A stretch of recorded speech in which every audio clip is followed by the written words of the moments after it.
out now, and so we want to take you live to the White House for his remarks. One of our better Easters, I think, in a lot of different ways. I can say militarily, it's been one of the best. So, good afternoon. We have quite a bit to discuss. We'll go into pretty good detail. And we have the people that are most involved. We'll give you exactitude. And we're here today to celebrate the success of one of the largest, most complex, most harrowing combat searches. I guess you would call it a search and rescue mission ever attempted by the military. Generally, when planes are knocked down in war, especially when you're fighting a strong group, an evil group, you can't really do this because you send in 200 men to pick up one. And it's something that's usually not attempted as much as you want to attempt. And bad things happen to that one or two. And in this case, we did two, and it might not have been attempted before. But we did. And we had great talent. We got a little luck, too, I would say. And we were helped by a lot of people, a lot of great people. And it was an honor to be involved with it. It's very historic. This is a rescue that's very historic. It'll go down in the books. Late Thursday night, an American F-15 fighter jet went down deep inside enemy territory in Iran while participating in Operation Epic Fury, where we're doing unbelievably well, well at a level that nobody's ever seen before. The entire country can be taken out in one night, and that night might be tomorrow night. Both members of the crew ejected from the aircraft and landed alive on Iranian soil. I immediately was asked to make a decision. I ordered the U.S. Armed Forces to do whatever was necessary to bring our brave warriors back home. A risky decision, because we could have ended up with 100 dead as opposed to one or two. It's a hard decision to make. But in the United States military, we leave no American behind. We don't do it. Within hours, our armed forces deployed 21 military aircraft into hostile airspace, many flying at very low altitude, being shot by bullets. You bring rifles into play when you're going that low, but there are also certain advantages. And in broad daylight over Iran for 7 hours, at times facing very, very heavy enemy fire. We have a helicopter that's got a lot of bullets in it. It's amazing. We just realized how good those weapons are. Our machines are. Nobody has the equipment that we have, and nobody has the military that we have. Not even close. We're the most powerful military anywhere in the world by far. The flight crews and warfighters aboard those aircraft took extraordinary risks to rescue their fellow service members. This first wave of search and rescue forces successfully located the pilot of the F-15, and he was extracted from enemy territory by an HH-60 Jolly Green II helicopter. Fabulous machine as our warriors faced gunfire at very close range. It's amazing that when you look at the machinery, what happened, that nobody was even injured. Meanwhile, the second crew member, a weapons system officer, highly respected colonel, had landed a significant distance away from the pilot. When you're going at those speeds, even if you go out 2 or 3 seconds later, it's miles and miles away because you're going fast. He was injured quite badly and stranded in an area teeming with terrorists from the Islamic Revolutionary Guard Corps rough group, as well as besieged militia and local authorities. Many, on top of everything else, they told the communities actually within side of Iran, the people of Iran, they were given a tremendous incentive to find this pilot. Despite the peril, the officer followed his training and climbed into the treacherous mountain terrain and started climbing toward a higher altitude, something they were trained to do in order to evade capture.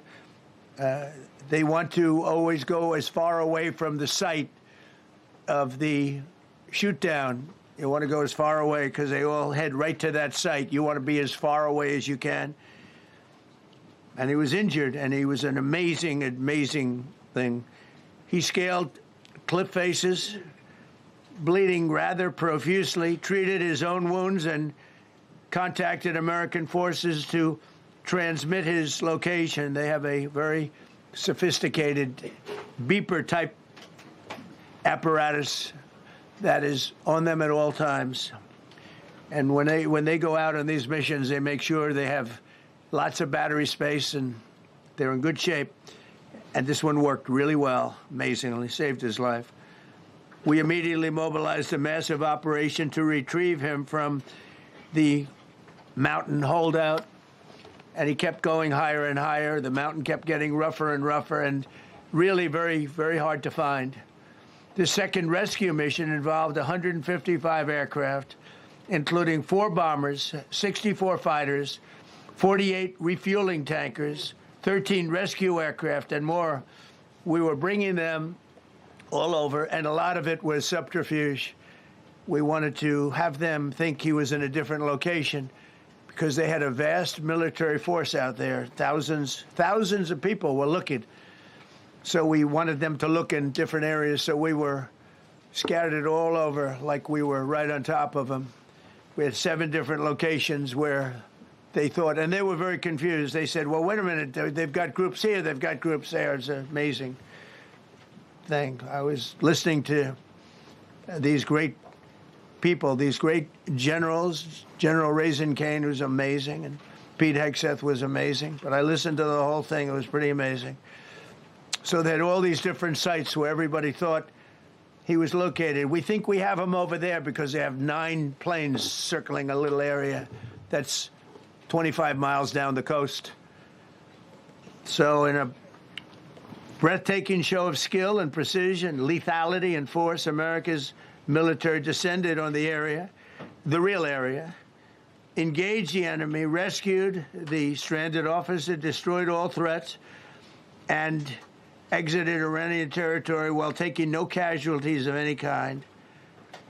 The heroic F-15 weapon system officer had evaded capture on the ground in Iran for almost 48 hours. That's a long time when you're in tough shape and when you're bleeding. It's a long time. When we left, as you probably know, we had 2 large planes, pretty old planes. They carried a lot. We needed a lot more equipment going in than coming out, obviously, because going in, we needed to be able to scale mountains. And we had a lot of equipment. But the sand was sandy, wet sand.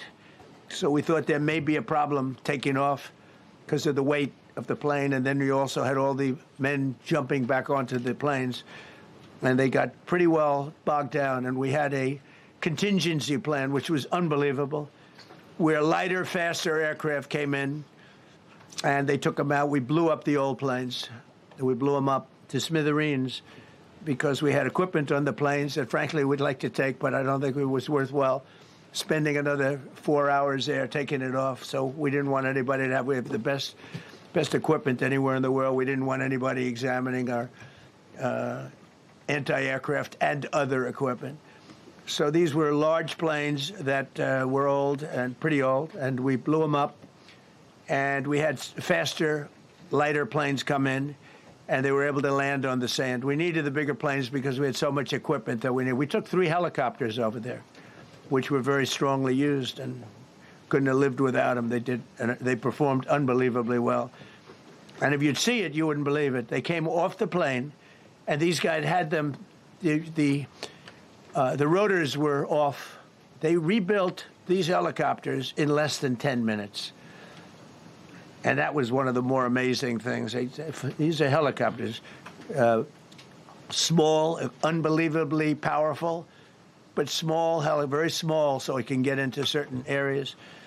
And they got them off the plane, and they rebuilt all 3 of them in a matter of less than 10 minutes. It's pretty amazing what the genius of these people.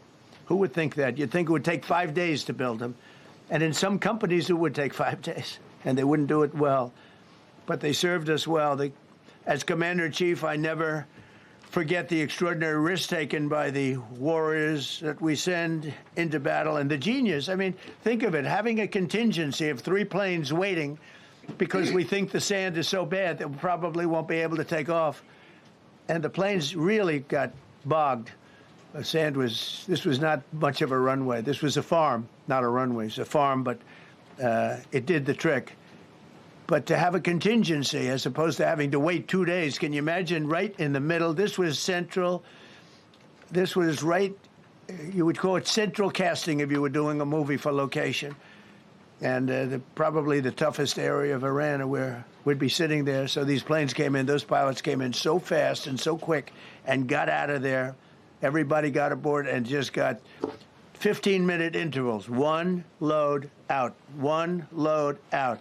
1 load out. It happened, and we were watching, and we said, "That's amazing." It's in many ways, I was almost more impressed by the contingency that we had than the fact that if we would have had a runway or decent soil. But it was an amazing thing. But we thank God for every single one of them and the talent, the genius. It's not even talent; it's genius. It's the whole ball game. Every one of them.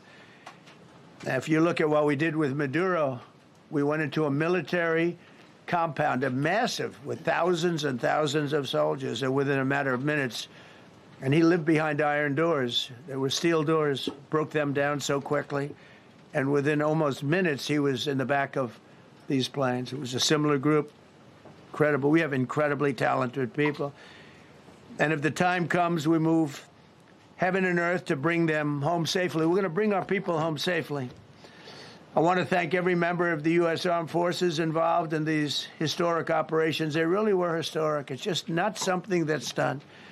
And you'd understand it. Not that they don't want to do it, but when you're going into areas, when you look at these helicopters, when you look at the amount of bullets and everything else that they took, when you go into these areas, you don't come out like we came out. God was watching us, I tell you. Well, it was the Easter, we were in the Easter territory, I guess, but God was watching us. It's amazing. Because when you look at the machinery, they took damage. It tells you, first thing I said is, these are unbelievable machines, how they flew back and not even much of a problem. But these 2 extraordinary rescues, because it was 2, and as you probably know, we didn't talk about the first one for an hour. Then somebody leaked something, which we'll hopefully find that leaker. We're looking very hard to find that leaker. And talked about there's somebody missing. They basically said that we have one and there's somebody missing. Well, they didn't know there was somebody missing until this leaker gave the information. So whoever it was, we think we'll be able to find it out because we're going to go to the media company that released it, and we're going to say, national security, give it up or go to jail. And we know who, and you know who we're talking about, because some things you can't do. Because when they did that, all of a sudden, the entire country of Iran knew that there was a pilot that was somewhere on their land that was fighting for his life. And it also made it much more difficult for the pilots and for the people going in to search for him. All of a sudden, they know that there's somebody out there. They see all these planes coming in. It became a much more difficult operation because a leaker leaked that we have one, we've rescued one, but there's another one out there that we're trying to get. So actually, the country, Iran, put out a major notice, you all saw it, offering a very big award for anybody that captures the pilot. So in addition to a hostile, very talented, very good, very evil military, we had millions of people trying to get an award. So when you add that to it, but we have to find that leaker because that's a sick person. Probably didn't realize the extent of how bad it was. I can't imagine that the person did, but we're going to find out. It's national security, and the person that did the story will go to jail if he doesn't say, and that doesn't last long, and I think everybody would understand it. They put this mission at great risk. They put that man at great risk, and they put the hundreds of people that went in looking for him, because everyone now knows that we're going in. Over the past 37 days, America's armed forces have carried out more than 10,000 combat flights over Iran, unheard of, striking more than 13,000 targets. The F-15 we lost last week was the first manned aircraft downed by the enemy in this entire operation, with thousands and thousands of flights. They got lucky. It was a lucky hit. You know, eventually you get lucky. But we got lucky, too, because we got both of them back. But it's a record that is unparalleled in the history of military air operations. Nobody's ever seen anything like it. It's such an honor to be involved with it. We were up late at night, and then we were waiting for those contingent planes to come in, and we say, come on, let's go, get in, because they're waiting out on this farm without a runway, with wet, crummy soil, sand, mostly sand, wet sand, and it eats planes alive. And we're waiting, and we're saying, I hope that one can land and take off. And they came in like magic, boom, boom, boom, one after another. It was like genius. I'm so impressed by that. Because we were a little concerned. We said, boy, if they don't get in and get up fast, we're sitting in them. And that's called Iran Prime, right, General? That's where the whole bet is. And here we are sitting there waiting for a plane. But they came in so fast and so hard, and these guys knew exactly what to do. Let's go, come on, get in, let's go, blah. They came one right after another, not at the same time. They don't want to come at the same time. They had to come right after each other. They didn't have any room. There was barely any room to land. Tiny little patch of very wet earth and sand. So I'm so proud of the people that I have standing up here with me, and many others that worked. I mean, so many. Steve Witkoff's over here. He's doing fantastically. Jared Kushner. But the people that are here, the job they did is amazing. And I think I'm going to introduce the head of the CIA, and he is a man he's central casting, okay? If we cast a movie, he's going to play the head of the CIA. He's one of the few. John Ratcliffe, he did a phenomenal job that night. He did something that I don't know if you want to talk about it. If you want, you can. I'm not sure you're supposed to. I'm not going to talk about it. But the CIA was very responsible for finding this little speck. It's like they used an expression on one of the shows. The general was talking about, it's like finding a needle in a haystack, finding this pilot. And the CIA was unbelievable. And you may, if you can, you'll talk. It might be classified, in which case I'd have to put him in jail if he talks about it. And I don't want to put him in jail. He doesn't deserve that. So, John, do you want to say a few words? Thank you. Thank you, Mr. President. It's a privilege to be here with you today to share what we can about this exceptional mission and to recognize the ingenuity and bravery of those who executed it, as well as the leadership and resolve of the president who ordered it. One thing that has been clear to me in this role is that the flawless military operations that the Department of War is known for are hostage to flawless intelligence. We saw that in the skies over Iran in Operation Midnight Hammer last summer. We witnessed it in Venezuela during Operation Absolute Resolve. We've seen it against the cartels in the Western Hemisphere, and we're seeing it every day in Operation Epic Fury, including this mission to rescue an aviator buried deep behind enemy lines. Because it is the unique tradition of the U.S. Armed Forces that we leave no man or woman behind, this was a no-fail mission. That was the spirit in which the president put us to work, and we were determined not to let him down or our airmen down. As an agency, the CIA possesses unique capabilities that only the president can deploy. Some of these capabilities fall under covert action authorities.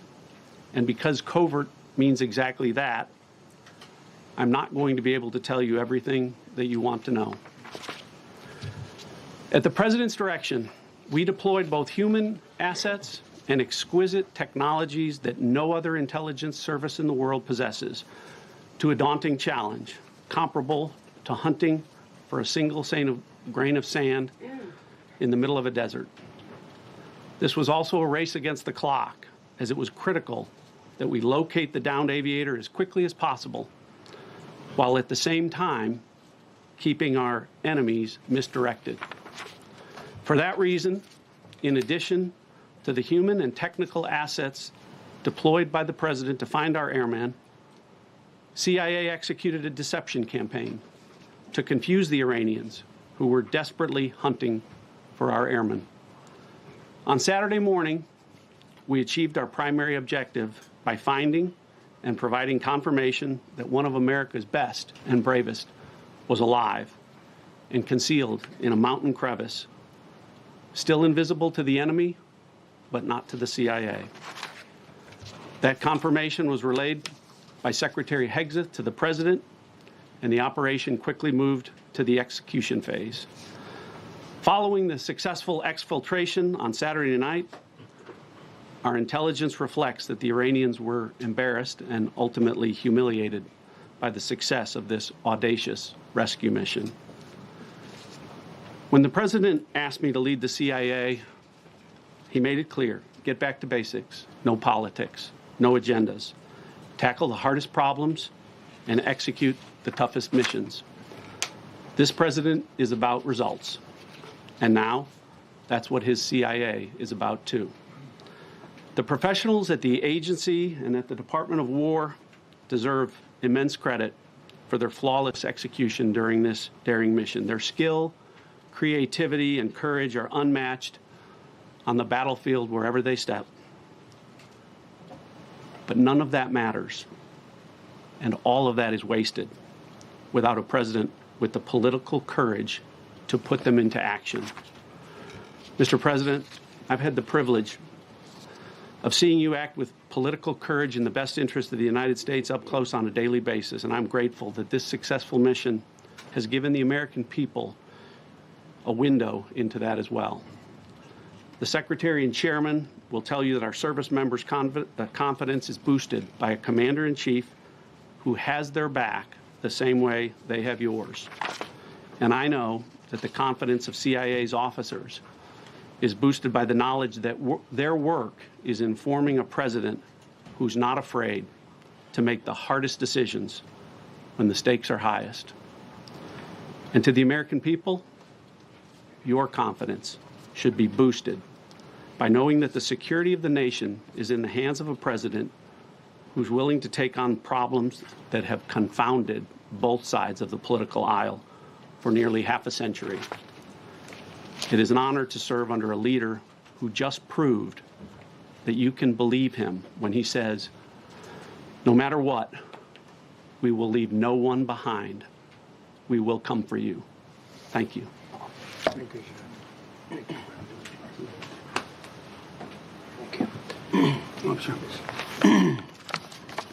Well, John, thank you for the collaboration of the CIA as well. Incredible and ongoing partnership.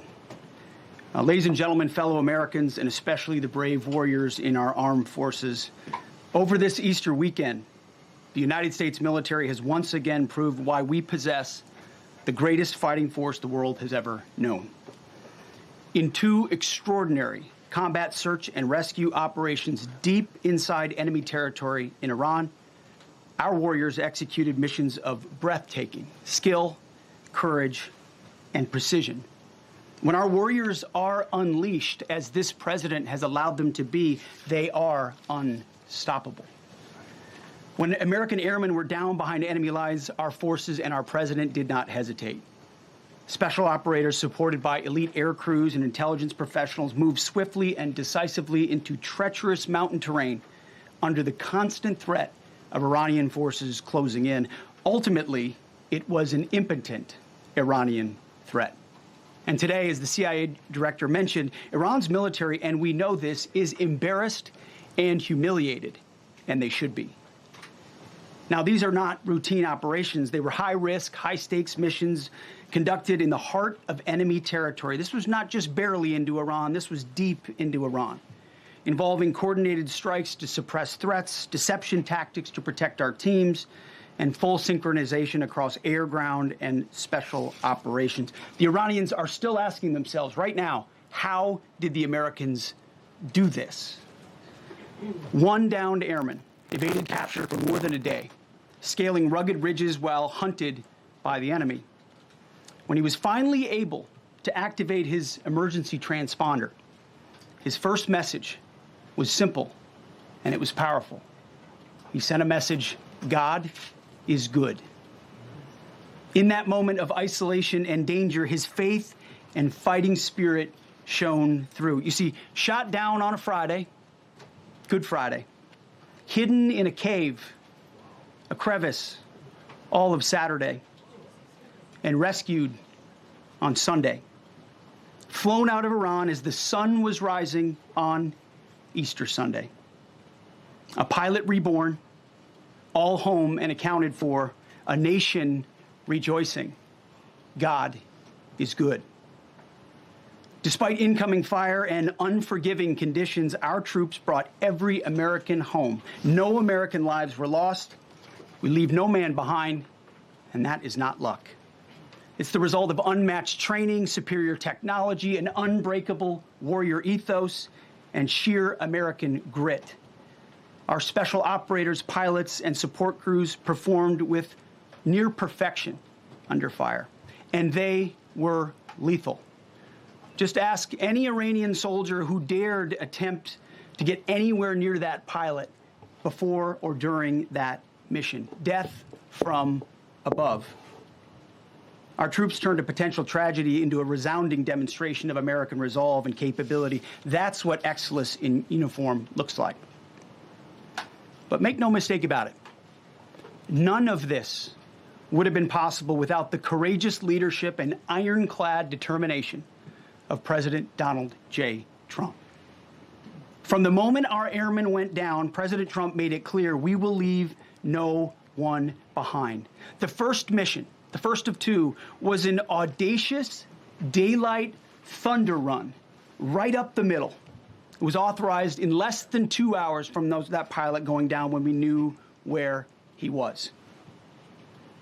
And it was authorized in the middle of the night, because anybody that's worked for this man knows he's up in the middle of the night.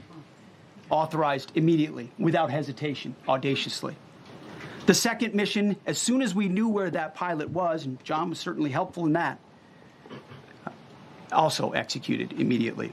You know, I looked up at my screen when the final mission was complete inside our SCIF, our secure facility. And we have a running VTC, a running coordination cell. And the top of it read 45 minutes and 45 hours and 56 minutes. For 45 hours and 56 minutes, we held that call open for coordination. From the moment our pilots went down, our mission was unblinking. The call never dropped, the meeting never stopped, the planning never ceased. The president demanded rapid, decisive action. He backed our military with the full weight of his resolve, refusing to let enemy propaganda or tactical setbacks deter us. His leadership ensured that every lethal and non-lethal resource was brought to bear, that our forces had the authorities and the support they needed to succeed. When the president says he has the backs of our warfighters, he means it. And it means a great deal, and it's a big difference on the battlefield. President Trump understands that peace through strength is not a slogan. It is a doctrine that saves American lives. His unwavering commitment to rebuilding our military and restoring the warrior spirit has paid dividends in missions just like this one. Under his command, America projects power with confidence and brings our people home with victory. And that continues today, by the way. Per the president's direction, today will be the largest volume of strikes since day one of this operation. Tomorrow, even more than today. And then Iran has a choice. Choose wisely, because this president does not play around. You can ask Soleimani, you can ask Maduro, you can ask Khomeini. To those heroes who planned and executed these rescues, your nation stands in awe. I stand in awe. The chairman stands in awe. We all stand in awe of your professionalism and bravery. We serve for you. You embody the very best of America. To the rescued airmen and their families, welcome home. Your courage and endurance, the quiet declaration of faith amid the storm, inspires us all. God is good every day. And to our adversaries watching from Tehran, let this be a clear message. The United States military will go anywhere, at any time, to protect our own and complete the mission. We execute with precision. We control the skies. You see, we flew for 7 hours in daylight over Iran to get the first pilot. And we flew 7 hours in the middle of the night to get the second. And Iran did nothing about it. We fight with honor, and under President Trump's leadership, we win. So God bless our troops, God bless President Trump, and God bless the United States of America. Thank you. Well, good afternoon, everyone. Thank you, Mr. President. Thank you, Mr. Secretary. A note before I start, I know many of you want specific details in these briefings. We will share what we can, but I will retain what I must in the event that we have to go do this again sometime. And I cannot stress the importance, as the President said, around operational security.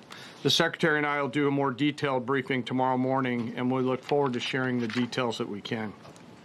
On Thursday, 2 April at 10:10 p.m. Eastern Time, 4:40 in the morning, local Iran time, the Joint Personnel Recovery Center, which handles the Central Command area of responsibility, declared an isolated personnel recovery event for a U.S. Air Force F-15E Strike Eagle, call sign Dude 44, which was down in hostile Iranian territory.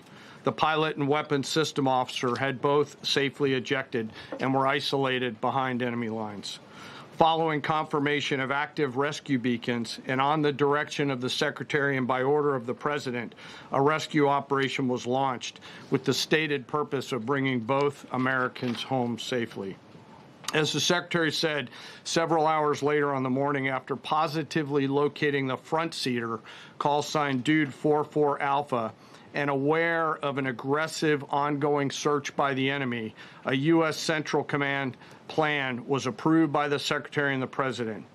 Shortly thereafter, a U.S. Air Force Combat Search and Rescue Task Force comprised of A-10 Warthogs in their Sandy role, and I'll describe what that is in a minute, HC-130 Combat King IIs, HH-60 Jolly Green II helicopters, and Air Force Special Warfare Airmen, a package comprised of combat rescue officers and pararescueman operators, audaciously penetrated enemy territory in broad daylight to find, fix, and recover Dude 44 Alpha from behind enemy lines.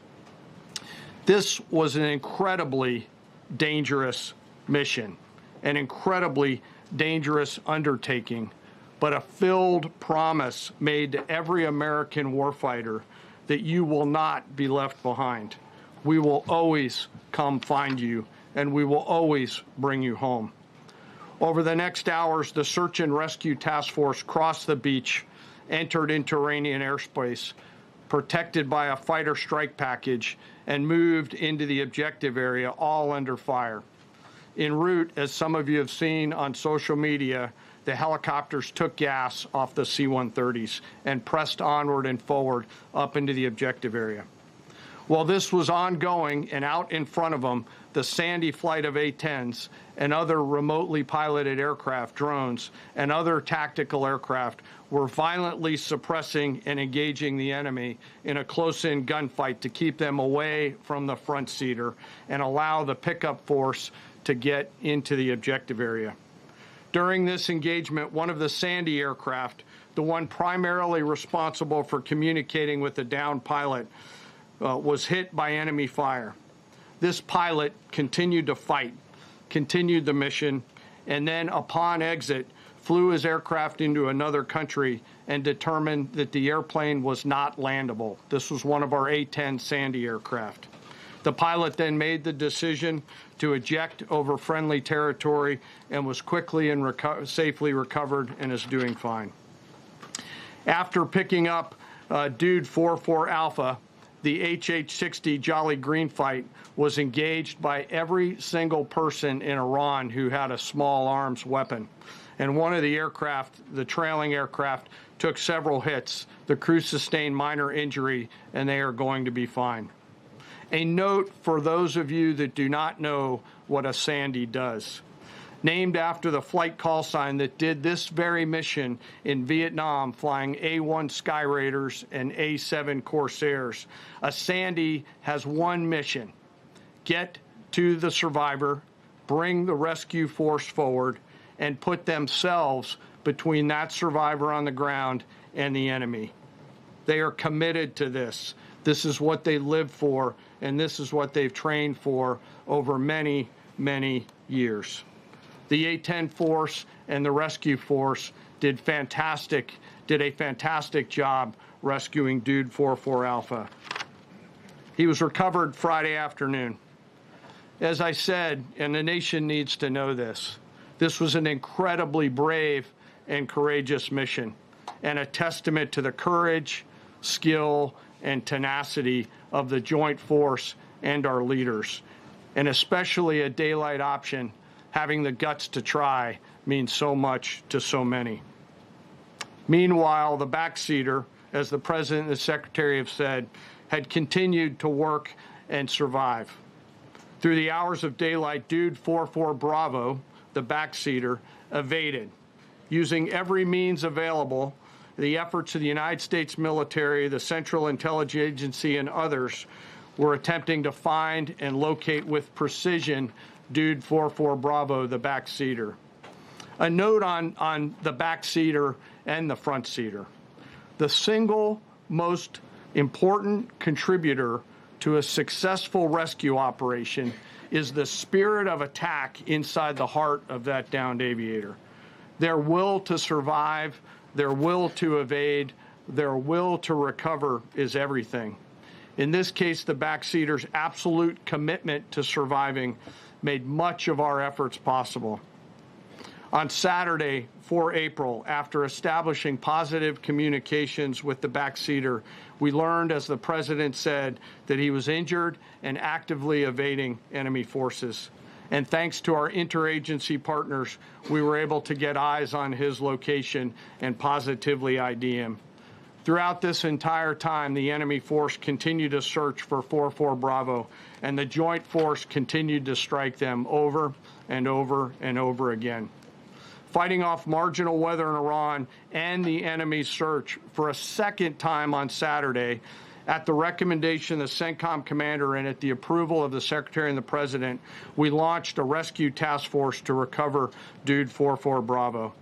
Again, this came to the President and the Secretary for approval, this time with a much larger force package based on the time that the enemy had to prepare to find 44 Bravo. Again, this force was protected by A-10 Warthogs using the Sandy call sign. And this force had one single mission: do everything they can to bring an American home. This meant having a plan, being prepared to execute that plan, and, more importantly, being prepared for multiple, simultaneous contingencies. And because of this force's professionalism, grit, and determination, fight off two enemies at the same time: the enemy searching for 44 Bravo and contingencies, which anyone who has done these types of missions knows we run into every single time. The force fought off both of those enemies incredibly well. During the period of darkness on Saturday, and as the Secretary said, into Easter Sunday and into the daylight, the force fought its way in and rescued Dude 44 Bravo. They were protected overhead by an air armada, including tactical drones, strike aircraft, and others. The force fought through multiple simultaneous contingencies, something no other nation, no other military can do, and safely returned Dude 44 Bravo, the backseater, home, and all other Americans home as well. At midnight 12 local Eastern time, Easter Sunday, more than 50 hours after the start of this operation, the Joint Personnel Recovery Center declared Dude 44 Bravo, both the front and back seater, returned to friendly territory. The courage demonstrated by both the pilot and the weapons system officer while isolated and them invading the enemy cannot be overstated. Their grit and warfighting tenacity is a direct result of the absolute trust they have in our rescue forces, their training, and their will to survive and return.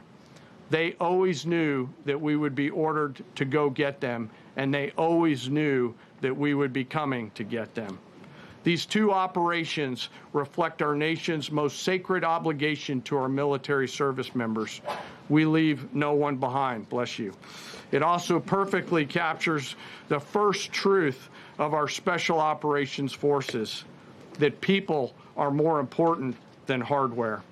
That is the standard we live by, and the rescue forces that execute these missions operate under a clear motto: these things we do that others may live. Their actions were a direct embodiment of that commitment to others, and I could not be more proud of each and every one of them today. As the Secretary said to our enemies, this operation serves as a clear reminder of the capability and will of America's joint force. The United States of America will recover our warfighters anywhere in the world, under any conditions, when we want to. We will always bring overwhelming skill and firepower. To every member of the joint force, our interagency partners, the leadership at CENTCOM, and our leaders at the department and above, thank you. I'm proud of each and every one of you, and thankful to our deployed forces and their families. And lastly, and most importantly, to Dude 44, welcome home. Job well done. Thank you.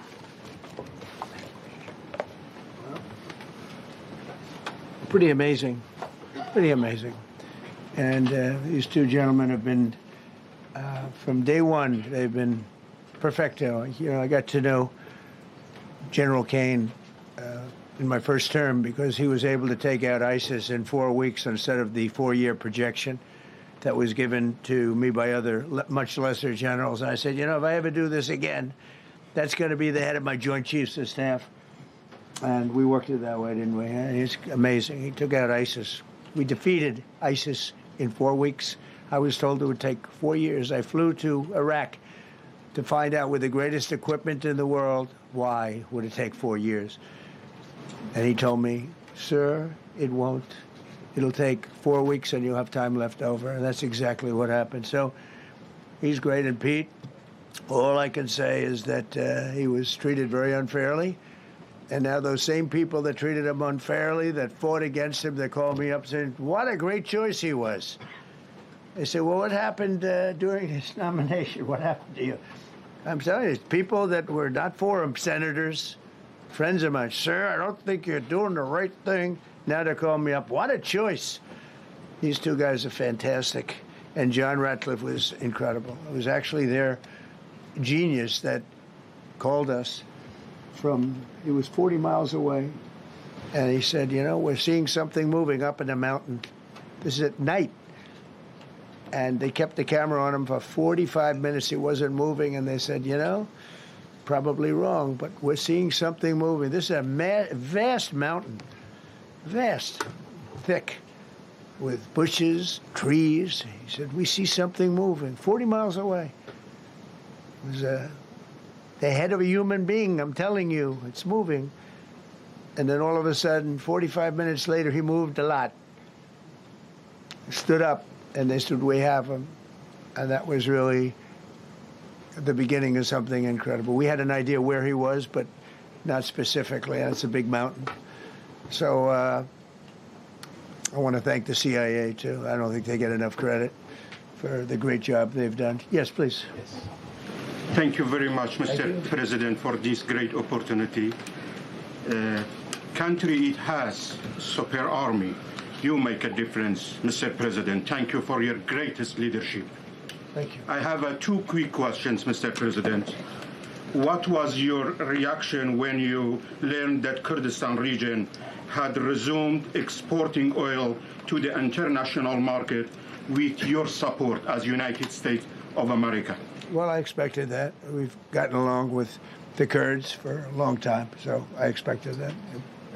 Another question, what would be your reaction if the Iranian people rise up against their regime during a ceasefire, Mr. President? Well, they should do it, but again, the consequences are great. I mean, they were told if you protest, you will be shot immediately. You saw what happened to the young wrestler. He was a great champion, by the way. He was a great wrestler, one of the top in the world. And he and his two friends were hung. And all they did was say a little bit about liberty. They wanted liberty, and they were violently executed. But the number is up to probably 45,000 people were killed. So, you know, when somebody stays in a house, when they know if they walk out of the house to protest, they'll be immediately shot and killed. And they issued that, you know, that was publicly issued. It's not a secret. That's why so many people say, oh, well, why are you doing this way? We can't let Iran have a nuclear weapon. You know, we got regime change. We do. We're dealing with a much different regime than before. We're dealing with different people. They're smarter. I think they're sharper and far less radical. We have regime change, but we didn't do this for regime change. We did it for the fact, and my view was very simple. I saw somebody said, oh, he doesn't have a plan. I have the best plan of all, but I'm not going to tell you what my plan is. You know, they want me to say, here's my plan. We're going to attack at 9:47 in the morning, and then we're going to do this, and then we're going to... And if you don't do that, they say, I have a plan. These people know what the plan is. Everybody here knows what the plan is. But it's very unfair to say, we don't, because I don't mind being insulted. I've been insulted for many years by the fake news. But you can't... It's so bad for people that are so pro. You just saw two great, and John Ratcliffe, three unbelievable people. They have a plan. Every single thing has been thought out by all of us. But I can't reveal the plan to the media. So, you know, but we're just thrilled by the success of this operation. Yes, please. Thank you, Mr. President. You've said Iranians would be mad if you stopped these attacks, but why would they want you to blow up their infrastructure, to cut off their power? Wouldn't that be punishing Iranians for the actions of the regime? They would be willing to, and it's suffering, they would be willing to suffer that in order to have freedom. The Iranians have, and we've had numerous intercepts. Please keep bombing. Bombs that are dropping near their homes. Please keep bombing. Do it. And these are people that are living where the bombs are exploding. And when we leave and we're not hitting those areas, they're saying, please come back, come back, come back. These are the people. I don't know what they do. All I can tell you is they want freedom. They have lived in a world that you know nothing about. It's a violent, horrible world where if you protest, you are shot. Remember the great woman protests where they had 400,000, 500,000 women, and they were all enthused and they were going to protest, and everybody said, oh, the regime's going to come to an end. And then all of a sudden, boom, boom, 5, 6 different areas. A woman would go down right between the eyes. They had snipers. They had 5 snipers. That's all it took. And those 400,000 or 500,000 women said, oh, my God, what's that? Oh, look over there. What's that? A woman shot right between the eyes. And after 5 or 6 of them go down, then you start hearing the purr through the vast number of people. And then they said, oh, my God, who would do that? And they're incredible people. But they've lived so horribly. They've lived so horribly. You know, Iran was a great country if you go back 25 years ago or so. The Persian people, they're incredible, smart, brilliant, actually. And I know so many. I know coming from New York, originally, I know so many people from Iran. They're incredible people, incredible energy, and very, very brilliant people. But when you're standing in a group and protesting and you have a woman, in the case of the woman, remember the Great Woman March, everybody was saying, oh, this is the end of the country. And then snipers selectively picked. Every single one was shot right between the eyes from a long distance. They were on top of buildings. Nobody even knew where they were. Where are they coming from? This wasn't like a machine gun, which is also very bad. They've done that too. They did that recently.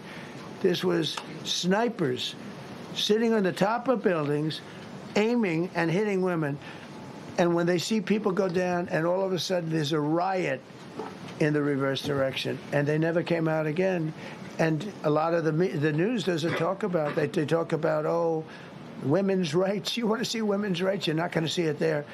It's amazing when I see some of the stupid people like, AOC +3, all that group. They talk about, oh, freedom for Iran. They don't tell you the real facts. Women, men, gays. How about gays for Iran? They kill the gays. They throw them off buildings. So I wonder what's going on. I can only say this. They want us to keep bombing, even if it jeopardizes, because their life is in much greater danger. They want freedom for Iran, but it's very hard for them to protest. I actually tell them, I said, don't go out. I fully understand. Nobody in this room would go out. I don't think there's any, because frankly, it's not a question of bravery. We're all brave, right? You're brave, I'm brave, we're all brave. But we're also intelligent. If you have people shooting at you, expert shots with the best rifles you can get, and hitting you right between the eyes every single time, and you're looking here and you're seeing and you're looking here, you're out of there. I don't care who it is. Please. Mark Meredith, Fox News. I know that. Oh, thank you. How would I know that? Go ahead. America's watching. No. Good job. Can we go back to the weekend? First off, was everyone on board with the operation, or were there people that were trying to talk you out of going through with the operation this weekend? Not everybody was on board. Somebody else within? No, there was military people, very professional, that preferred not doing it. These two were totally on board, which was very important. If they weren't, I would have had a little difficulty. But no, there were military people that said, you just don't do this. You don't go into the heart of a very powerful military. This is, hey, you have countries and countries. You have some countries where military is not their strong suit. This whole thing is militarized like nobody's ever seen before. Half the people are wearing uniforms. And we had people within the military. Usually it's not done. That's one of the reasons. I was surprised. Somebody said it's the only time it's ever been done. I said, that's not possible. But it is possible, because you're going into hundreds of thousands of soldiers along the path. I mean, look at some of the helicopters, how they got hit. So, yeah, there were people within the military that said it's a wise. And don't forget, how many men did you send altogether, approximately, for the operation? I'd love to keep that a secret. Okay, well, we are. But I will tell you, the number, I'll keep it a secret, but it was hundreds. And hundreds of these people, that's pretty good. Is he central casting? But hundreds of people went into this journey. Hundreds of people could have been killed. Forget about the equipment, a lot of equipment, nobody cares. Hundreds of people could have been killed. So we had people that were within the military that said this is not a wise, and I understood that, but I decided to do it. Was there a point that that you were thinking there's too much on the line, and somebody was saying maybe we abort this now and wait? I mean, given the resource, like the general said, it seemed like there was so much on the line here. You must have been thinking, well, this could have completely changed. So the first one, which was in many ways as dangerous as the second, I guess it gets, because we're flying over daylight. Right. We're the best at the world at night. We have goggles that nobody. We have goggles. I've tried them. They're unbelievable. I see better with the goggles at night than I see without them during daylight. I mean, daylight today, we have a beautiful day. You see just as well with goggles. In many ways, it's enhanced. So we have the best in the world. So it's much safer for us to do it at night. Whereas other people, no other country has that capability. They don't have that particular piece of equipment like we do. But when I was told flying and in daylight, I think we flew 7 hours over Iran, and that's a long time, over unbelievably hostile territory where they have nothing but weapons. We took out their anti-aircraft, which is great. We took out their radar, which is great. We took out a lot, but they still have, what hit this one was a handheld shoulder missile, heat-seeking missile. So it's not like, they're totally whatever. And they had probably a little luck, because you got to get lucky. But they shot it, and it got sucked in right by the engine. But these guys were out of there. They were great. Their timing was great. But no, I was told that this is a very dangerous mission. I understand. They didn't say it's a foolish mission. They said, we're going to be sacrificing hundreds of people do this. This is I mean, you have tankers that are flying over this area so that because the flight was so long, they had to refuel. It's a very dangerous mission. I just felt it was worth it. If you would have told me that we would have been successful, gotten both, and nobody was even essentially injured, I would have said that would be impossible. Yeah, please. Mr. President, thank you very much. Thank you, sir. Well, I'll come back to you. Okay, thank you. Given that you are now dealing, you say, with a more reasonable, less extreme leadership in Iran, what does that mean for the protesters, for the human rights movement in that country after this conflict? Well, What's your positive. expectation? Yeah, if they assume control, if we do something and they assume control, I think it's very positive, a big step. I don't think you'd see the radicalization that you have seen in the last. Look what happened. I mean, women are being executed because they're not properly clothed, they say. They're not properly clothed, and they execute the women. They shoot them right on the street. No, you have a much different group of people. Now, I'm not saying we are dealing with them. Essentially, they have till 8 o'clock tomorrow night, Eastern time. But we are dealing with them. I think it's going well. Mr. Witkoff is here, and JD's involved in the dealing. Mr. Witkoff is sitting right here, and I think it's going fine, but we'll have to see. You have to understand, we've been dealing with these people for 47 years. I'm standing here with a much more powerful Iran as of a month ago, not anymore. Right now, they are decapitated. But I'm standing here a month ago with a much more powerful Iran than it was at any point during 47 years. This should have been handled by 7 presidents, a lot of presidents. And those presidents are saying now, every one of them to their friends, we should have done this a long time ago. So it's not something I like doing. It's very dangerous, and we're getting them at the height of their strength. If I didn't terminate the Barack Hussein Obama Iran nuclear deal, they would have had don't forget, that was a path to a nuclear weapon. Remember this. He chose Iran over Israel, pure and simple. How Israel can vote for a Democrat is if you're Jewish in New York City or any place else in this country, and how you can vote for a Democrat is unbelievable, because he chose Iran, a very hostile Iran. Remember when he filled up a 757 with cash, billions of dollars of cash, and he sent it over to them. Then they gave them tens of billions of dollars. He chose Iran over Israel and really the Arab world, if you look, because, you know, the other, Saudi Arabia, Qatar, UAE.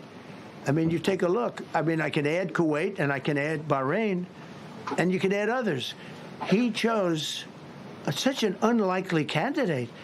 Nobody could believe it. Frankly, if you're going to choose between Iraq and Iran, he should have befriended Iraq. He went in the exact opposite direction of all thinking, and he made a terrible mistake.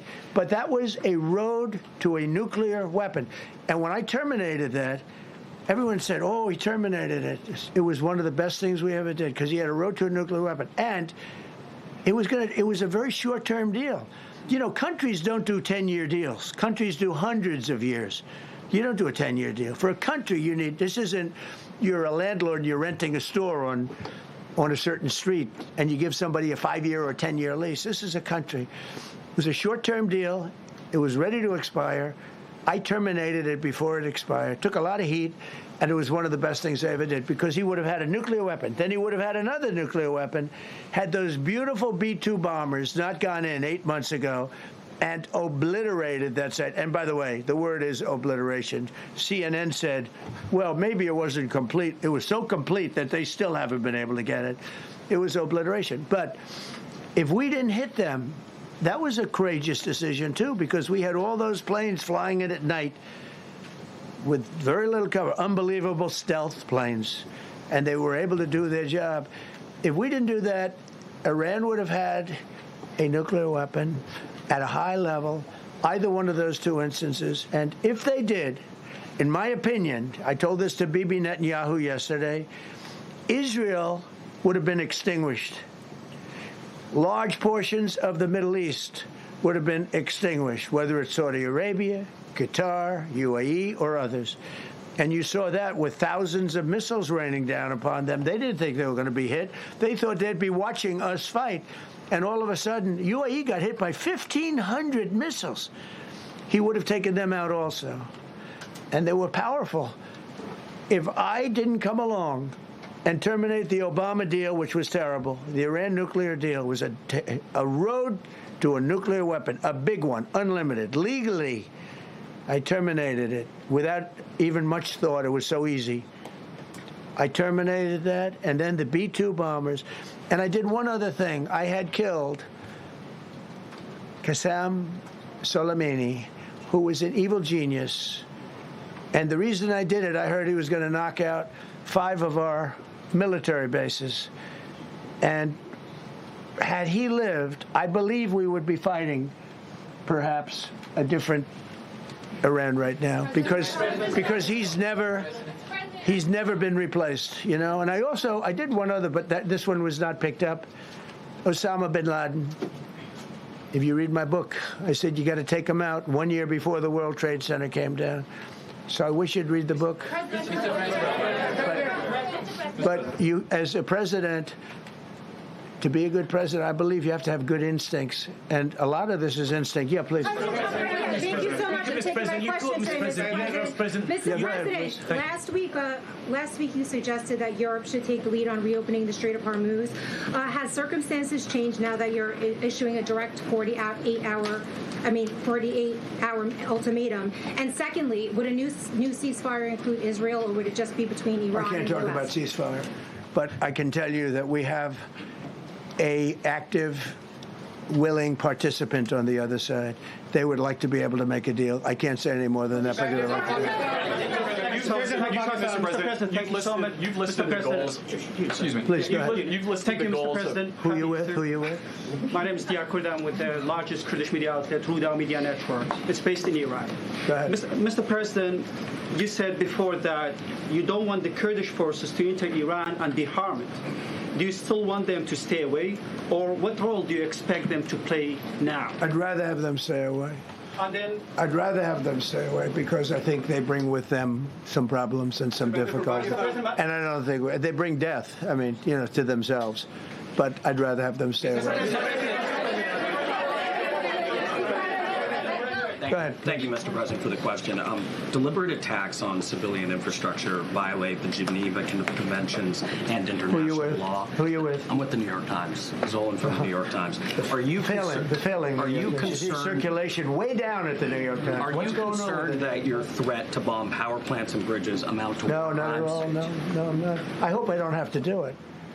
But again, I just said 47 years they've been negotiating with these people. They're great negotiators. Why would that and because they're not going to have a nuclear weapon. And if somebody that takes my place someday is weak and ineffective, which possibly that will happen because we had numerous presidents that were weak, ineffective, and afraid of Iran, we're never going to let Iran have a nuclear weapon. And if you think it's okay for people that are sick of mind, that are tough, smart, and sick, really sick, from a policy standpoint, from a standpoint, any which way you want to say, mentally, these are disturbed people. If you think I'm going to allow them, and powerful and rich, to have a nuclear weapon, you can tell your friends at the New York Times, not going to happen. It means violating international law. Quiet. You no longer have credibility at the New York Times because the New York Times said, oh, Trump won't win the election, and I won in a landslide. I won every swing state. New York Times said, oh, Trump won't win the election. New York Times has no credibility. The credibility they have is it used to be all the news that's fit to print. The old gray lady, it was great, but they're running on past fumes, and you can't keep doing that. You have to be able to give the correct news. And people like you, who I know, are fake. You're fake. Go ahead, please. Your messaging on the war has moved from the war is coming to an end to war going to be bombing Iran to the Stone Ages. Right. And we've heard a range of those kind of messages. So which is it? Are you winding this down or are you escalating I can't tell you. I don't know. I can't tell you. Depends what they do. This is a critical period. They have a period of, till tomorrow at 8 o'clock. I gave them an extension. They asked for an extension of 7 days, right? I said, Steve, give them 10 days. 10 days is up actually today, so I gave them 11, I guess, indirectly. I thought it was inappropriate the day after Easter. I want to be a nice person. They have till tomorrow. Now, we'll see what happens. I can tell you they're negotiating, we think, in good faith. We're going to find out. We're getting the help of some incredible countries that want this to be ended because it affects them also. A lot of people are affected by this. But we're giving them till tomorrow, 8 o'clock Eastern Time. And after that, they're going to have no bridges. They're going to have no power plants. Stone Ages, yeah. Stone Ages. CNN fake news. Are you willing to make a deal that does not include reopening the Strait of Hormuz, or is that now a top priority? I would say it's a very big priority because, see, that's one thing that's a little different than other things. We can bomb the hell out of them. We can knock them out for a loop. But to close the strait, all you need is one terrorist that somehow has a truck loaded with, because you can carry them in trucks, large trucks, a water mine, drop them in the water, and now you tell people that own ships that cost $1 billion to don't worry about the mine. You can do that even just by saying we put mines in the water. So it's not like the rest. We can knock out their military. We already have. We've knocked out their Navy. We've knocked out their Air Force completely. We've knocked out 158 ships in 3 days. We've knocked out even their mine droppers. They don't have any mine droppers anymore, but they put them on other boats, and they could drop them. I'm not even sure they have any mines there, by the way. I'm not sure. I'm personally, they say there might be 8. I don't know. I think there might be none because they're very good bullshit artists. That's why for 47 years they've been bullshitting other presidents, and they haven't done the job. And people are living in hell. You live in that country, they're living in hell. No, I think that 47 years of this stuff is long enough. They're at the weakest point they've ever been. They have no Navy, they have no Air Force, they have no anti-aircraft weaponry, they have no radar, they have no communication. In fact, the biggest problem we have in our negotiation is that they can't communicate. I said to Steve, what are they saying? Sir, they can't communicate. They have no method of communication. So we're communicating like they used to communicate 2,000 years ago with children, bringing a note back and forth. They have no communication. But all I want to see is I want to have a safe world, and you're not going to have a safe world. Israel will be gone. The Middle East will be gone. And then they're coming for Europe. And I have to tell you, I'm very disappointed in NATO, very. I think that NATO... I think it's a mark on NATO that will never disappear in my mind. You know, they're coming to see me on Wednesday. They're going to say, oh, we'll do this, we'll do that. Now they all of a sudden want to send things, you know. But they said it loud and clear at the beginning when I spoke to UK of all. I would have said they would have been the first because they're the oldest. And I say, yeah, I'd love to have a little help. He said, no, sir, we'd rather wait till you win. I said, I don't need help after we win. They have 2 old, broken aircraft carriers, barely work. I said, I guess we can use them. Who the hell knows? I called the general. He didn't even want them. He said, we don't really need them. We got the SS Abraham Lincoln, sir. We don't need them. Do you know, we have, in terms of technology, we had one day 101 missiles going at 2,700 miles an hour, aimed at the Abraham Lincoln. 101 missiles. Out of 101 missiles, 101 missiles were shot down. Unbelievable technology. 10 years ago, 5 years ago, I don't know if that would have been possible. But 10 years ago, that wouldn't have been possible. 101 missiles heading to a ship that's not that far off the coast. And out of the 101 missiles, we shot down all 101. We have weaponry. The Patriots are unbelievable. We have weaponry that's unbelievable, yeah. Just to clarify. Go ahead, please. Yes. Thank you, Mr. President. You said earlier today during the egg roll that you would like to take Iran's oil. but Americans want U.S. forces home. Correct. What's that trade-off? If I had my Does choice, it take too if I had my much time? choice, yeah, because I'm a businessman first. With Venezuela, as you know, the war was over in about 45 minutes. And we have great people running Venezuela, very good people. I mean, the relationship is good. And we are a partner with Venezuela. And we've taken hundreds of millions of barrels, hundreds of millions. Over 100 million barrels already is in Houston, refined and out. And paid for that war many, many times over, many times. You know, the old days, to the victim. Okay, you know that. To the winner belong the spoils, go the spoils. And I've said, why don't we use it?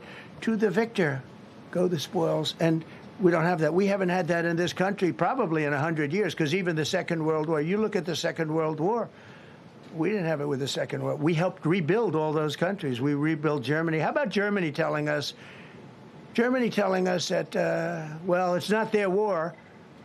We had nothing to do with it. They wanted me to go and tell them everything I was doing. We didn't know anything about it. Well, if I would have told them, they would have leaked it, and we wouldn't have been nearly as successful, possibly, right? But to the victor belong the spoils. So we haven't heard that in, I think, maybe hundreds of years. Now with Venezuela, and we, just so you understand, the people of Venezuela, they say if I ran for president of Venezuela, I'm polling higher than anybody has ever polled in Venezuela. So after I'm finished with this, I can go to Venezuela. I will quickly learn Spanish. It won't take too long. I'm good at language. And I will go to Venezuela. I'm going to run for president.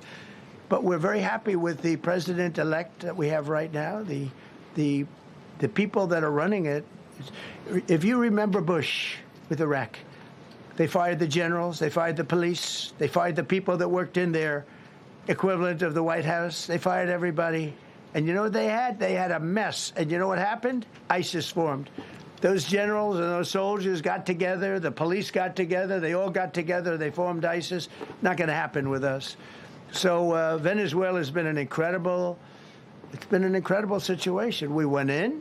We were very successful. Military power like nobody's ever seen. The general, Venezuelan general, said, I was on that site. I said, I've never seen ferocity like that. I've been doing this for 40 years. He said, I've never seen it.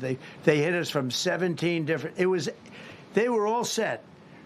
They saw that big, beautiful aircraft carrier, the Ford in that case, and planes were pouring off it at 1 o'clock in the morning. So typically when you see that late at night, you know, you could be in trouble, right? And we were all ready.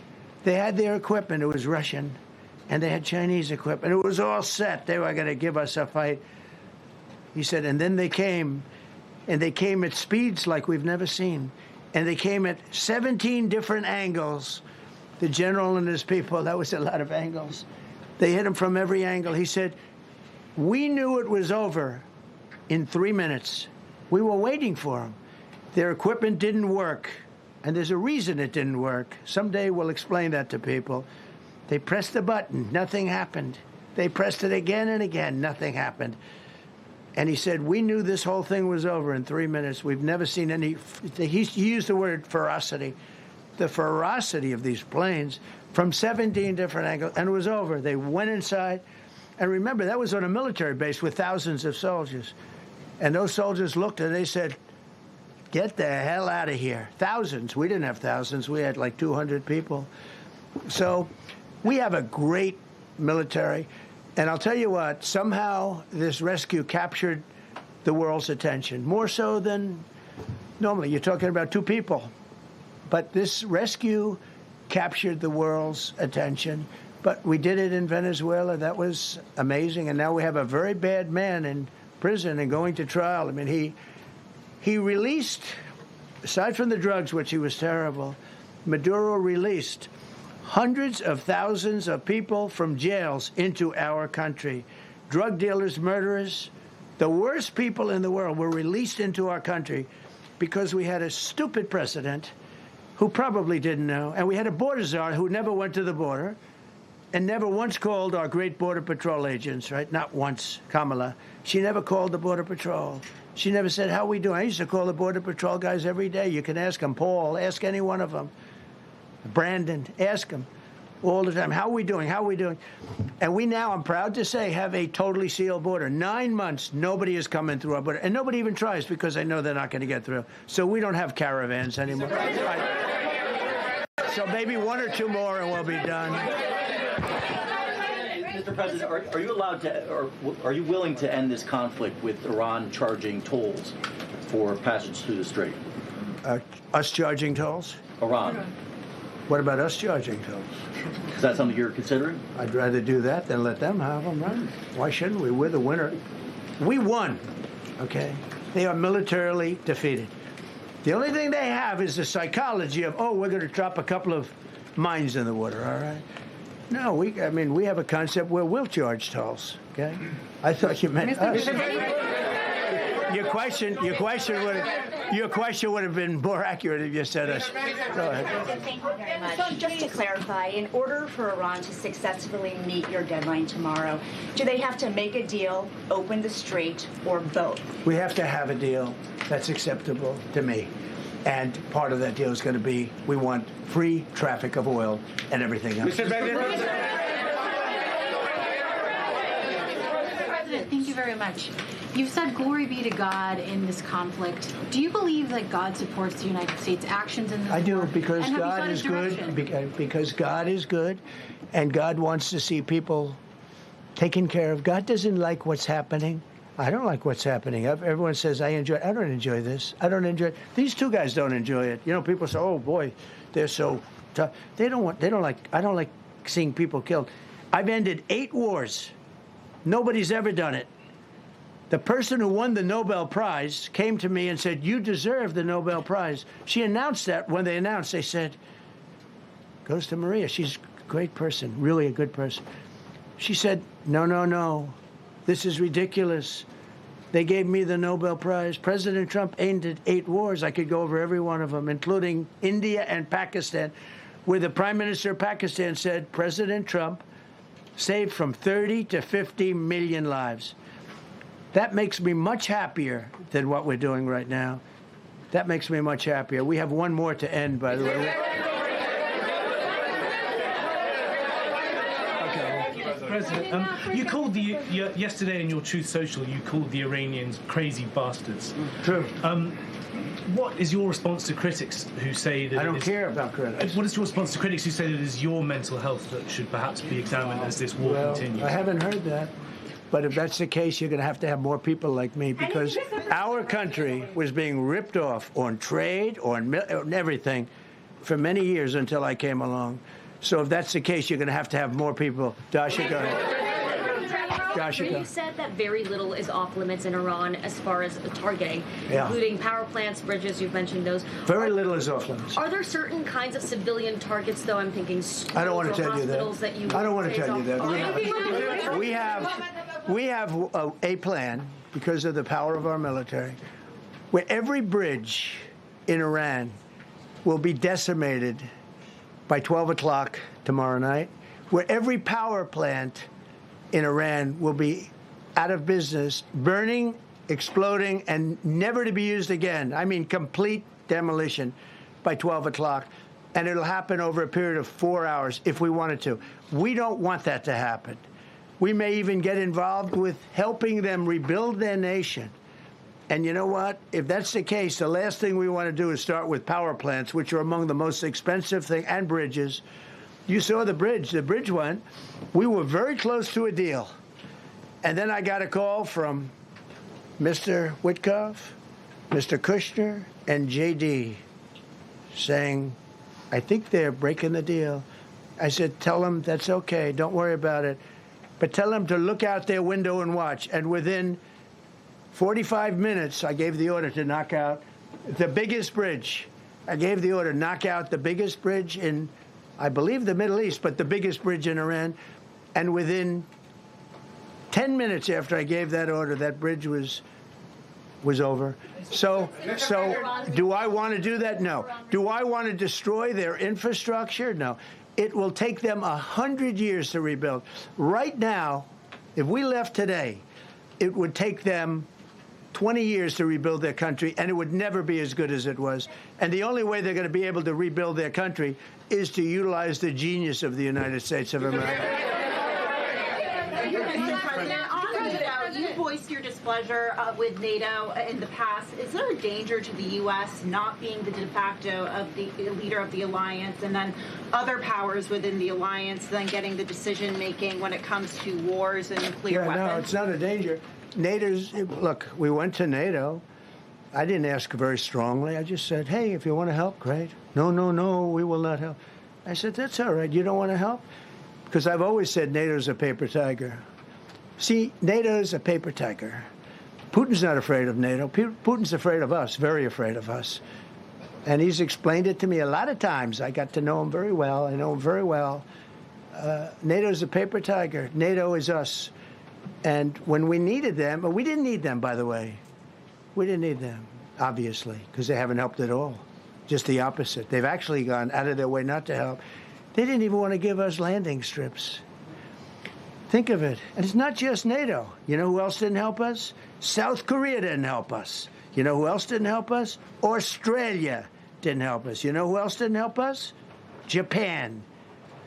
We've got 50,000 soldiers in Japan to protect them from North Korea. We have 45,000 soldiers in South Korea to protect us from Kim Jong-un, who I get along with very well, as you know. Do you notice he said very nice things about me? He used to call Joe Biden a mentally retarded person, okay? So don't tell me about your stuff. Joe Biden, he said he's a mentally retarded person. He was so nasty to Joe Biden. It was terrible. But to me, he likes Trump. And do you notice how nice things are with North Korea? It's very nice. But we have 45,000 people, soldiers, in harm's way, right next to Kim Jong-un with a lot of nuclear weapons. 45, which should have never happened if a certain president, I'm not going to mention this president because I happen to like him, believe it or not, but if a certain president did his job, Kim Jong-un would not have nuclear weapons right now. But they're all afraid to do their job properly. But just to conclude and just to finish, Japan didn't help us, Australia didn't help us, South Korea didn't help us, and then you get to NATO. NATO didn't help us. There were some countries that did. Now, countries that have been good, now you could also say they're got to be a little bit more involved because they're in the territory, but Saudi Arabia has been excellent. Qatar has been excellent. UAE has been excellent. Bahrain, Kuwait. I mean, Kuwait did shoot down 3 of our planes. The only planes, really, that we lost with friendly fire, they call it. I call it unfriendly fire. They unfortunately didn't know how to use our great Patriots. The pilot said, what kind of a missile's coming at us? Patriot. Boom. They got out because they know a Patriot never misses. So they had beautiful Patriots. There were planes heading in their direction. Unfortunately, they decided to shoot those planes. They were our planes. So,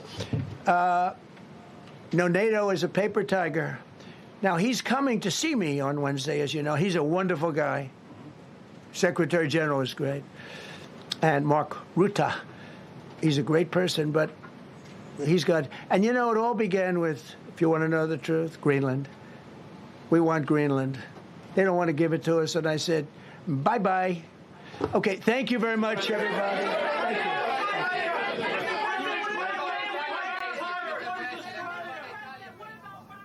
All right, that was President Trump giving an update on the Iran war and the daring mission to rescue an American airman from deep in the heart of enemy territory. Before getting into incredible details of the mission, the president delivered a stern warning to Iran before his 8 o'clock deadline for a deal tomorrow.